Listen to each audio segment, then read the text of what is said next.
Maura, when you look back at this season, what will stand out the most to you with a young team and the growth it showed?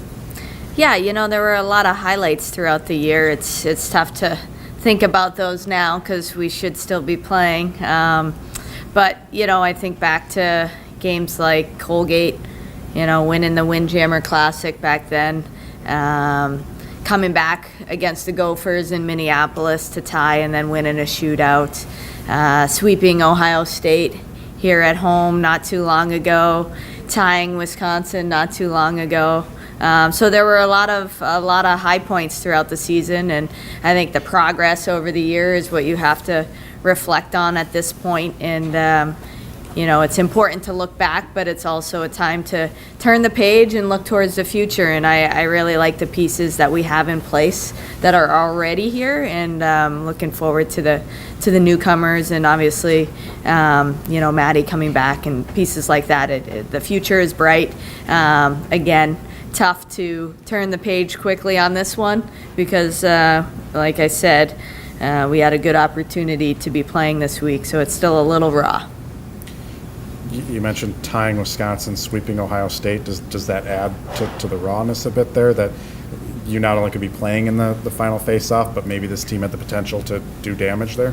Absolutely. And even win it? Absolutely, yeah. I've been talking about how well we've been playing over the last month, and you go through some of those bumps and bruises in the first half with a younger and inexperienced team to get to the point where you're tying Wisconsin and arguably should have won that game, sweeping Ohio State and putting yourself in a place where, you can beat anybody in the tournament, and then the sky's the limit. So to stumble in the first round here at home was very disappointing.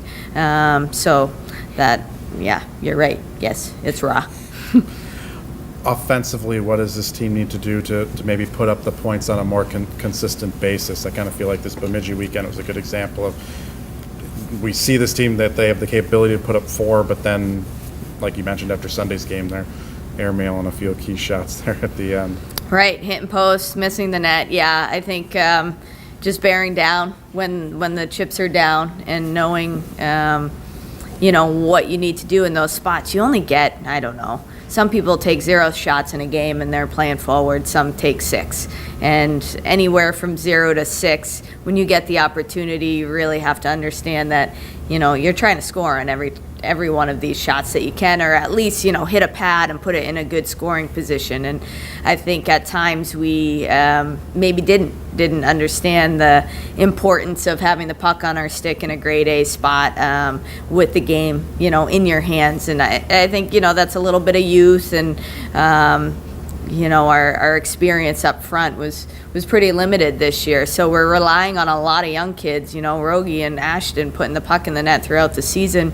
We were lucky to have that. But when it comes down to your final game, playoff game, and you're looking at those guys to produce, I think that's asking a lot in some ways. So I think just in general, being able to bear down and understanding the gravity of the situation and finishing when you have that chance. You mentioned that the leading scorers, the players you were leaning on offensively, were freshmen. Is that scoring inconsistency maybe just a symptom of relying on freshmen for scoring, and you need those veterans maybe like in that Sunday game against Bemidji to step up and score? Yeah, I think that's a good point, and I think not only is it relying on a freshman, but it's also think about being a freshman and being in those spots, and the nerves are there for sure, but what we ask them to do throughout the course of the season is draining too. And I think that's where your experience comes in, where you have maybe more in the tank, you understand what it takes to win in those rounds and get through it. So I could say that, but I think Katka up front was giving it her all. Her production was way higher in the second half, and she did what she could to put us on her back in the end and try to get it done. I know I know she hit a crossbar or two over the course of the weekend. So I think just in general, scoring is something we talked about all season, and we relied a lot on our defense to hop up into the offense, and they did a lot of that. But when it comes down to playing a really tough defensive team and a hot freshman goalie, if you're not consistently putting the puck in the net throughout the course of the year, it can bite you in big moments like it did. You expect this team to be a lot better offensively because, come into this year and you don't really know who's going to be that people, who's going to lead the team in scoring. Now you get two of your top scorers back, and they were just rookies this year. Yeah, for sure. Kind of the bright side of all yes. this. So turning the page, the future. I have so many positive things to say about the way that Rogie and Bell played this year and what they did for our team. And like you said, it's only the start. That's their first year. And once they get a whole season's worth of strength and conditioning and all of those things, now that they know what it takes, they're only going to get better and better. I also like the pieces that we're adding. Gabby Hughes, who was a finalist for Miss Hockey there and Metro Player of the Year, 300 points in her career. She can flat out score. And her line mate, Anna Kalinzer, as well, can flat out score. Those guys have been playing at a high level, have gold medals under their belt. So when they come in, we're not going to be giving them a whole lot of time as, they're just freshmen. I'd expect them to make the transition really quickly. And there are a bunch of other kids coming in, too, with good size and strength. And I think that if you go back to one of our earliest press conferences, I think that's what I had said about Ashton and Naomi's ability to make an impact quickly. I think your strength and size in this league is critical, and so we have some big, strong forwards coming in that'll be pretty exciting to watch. Should be a little helpful too for Rogie and Bell came in and had to be the offensive leaders as rookies. Yep. Annika and Gabby, they can I guess maybe ease in a little more if need be. Should that help the two of them? Hey, if those two can get, if they can repeat what Rogie and Bell did and get 15 goals as freshmen each, and then Rogie and Bell can up their input and output. I know Sid Broad and Riley Houston and others, Anna Klein heated up big time in the end. So I think there's a lot of potential there, and I'm excited about that.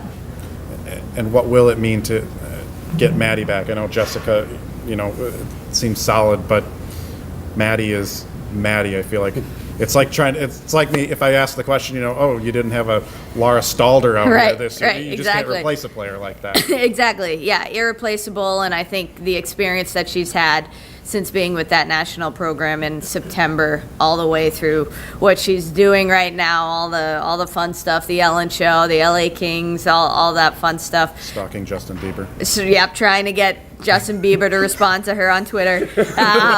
Hopefully he does. But I think that whole experience in terms of on-ice ability and the way she's grown and developed as a player, but also off-ice, the maturity and what she's been exposed to is going to be great for our program here. And she's going to be the backbone of everything because we do have a young defensive core, obviously, with Jalen coming back and adding 3 freshmen D. Maddie's going to be relied on back there a lot, and she'll be up to the task. You got the 8 players signed who are coming in, and maybe one more? Potentially. One more? Mm-hmm. Okay. I feel like normally if a goalie were to leave and then come back for 2 years, you would say we can't rely so much on the goalie to help win us games, but Maddie feels like she's in a spot where as a coach and even as a team, you probably got to tack on that she's going to win you some games, and you've just got to be, that much better to really get back to where you were last season. Yeah, for sure, and I think even beyond. We want to put this program back into Frozen Four's national championship conversations. And when you bring a goalie like Maddie Rooney back in town, and you add some of the offensive pieces that we have, I think the next couple of years are going to be really exciting. I would say we are still going to be very young in a lot of spots, but you look at the best teams in the country, and in general, they have a really, really good goalie, and I think Maddie is that. And usually they have 1 or 2 people that can put the puck in the net, and I think we'll have that. Is this a different conversation? Not to discount this year's seniors that are leaving, Yep. but with all the pieces that left last year's team through the summer and into this year, we were talking about how you replace them. Now it feels like you've got the pieces here. Maddie's coming back with some of the freshmen. Now it feels like you can talk about the pieces that are going to be here next year versus maybe some of the pieces that aren't going to be here. Yeah, and I talked to those guys in the locker room. This senior class was such a big part of last year's run, too, and to get us to where we were this year, beating some of those teams that I have mentioned before, a lot of it was done by them, and I don't want to overshadow or overlook them because they were a huge part of our success.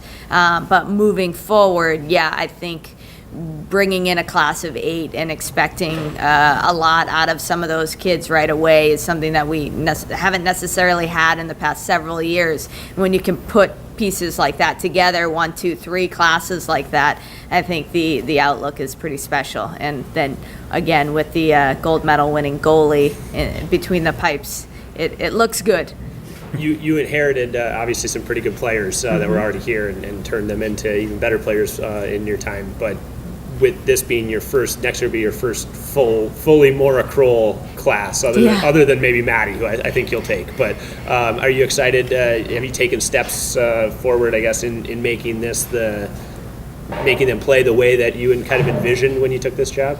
Yeah, and I think, to go back to when I got here, people said, well, what was the main thing that worked? What did you try to do? And the buy-in from the players has always been there, and I think that's the most important thing. And now having our classes, it's great, but I've loved the kids that I've inherited too, and I want to be very clear about that. They've done everything I've asked and more.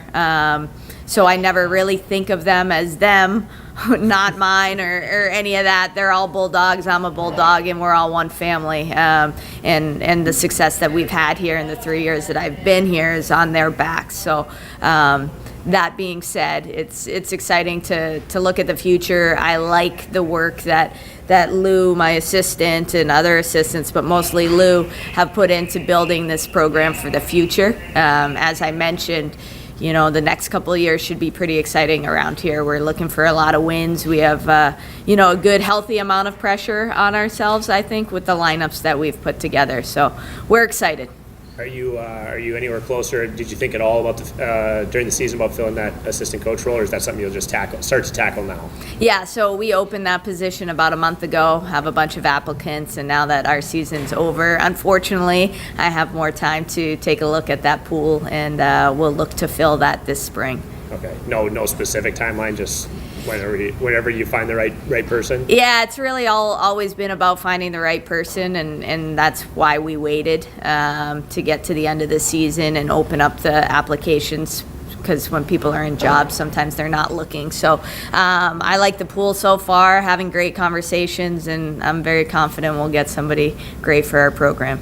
Talking about Sammy, she went to Edina, so I guess maybe not a huge surprise, but 2 titles in 2 years is pretty dang good for your former assistant. Yeah, it's awesome, and everything she's done down there to get them those 2 titles. I know they always have the players, but it's more than just having a collection of talent. A coach needs to put it together and keep that ship straight throughout the season and keep those kids humble, and I think she's done a fantastic job. Couldn't be more proud. Hall of Fame weekend this weekend. Jenny, just I know it was before your time here, Sure. but certainly you've crossed paths with her, and obviously she's meant a lot to women's hockey. Yeah. What can you say about that? Yeah, it's awesome. It's great to have a women's hockey player inducted into the Hall of Fame, and who better than Jenny Potter, the arguably most famous, well-known American hockey player, with all her success at the international level, as well as what she did for our program here. It's amazing and a really special honor for her. And we're very excited about that. We're also excited about Hoagie getting inducted too. He's been working with us since long before I got here, and has been such a special part of our program. Our kids really have flocked to him. He's just as you guys know, just a fun person to have around, a very positive influence on both teams. So very proud of both him and Jenny.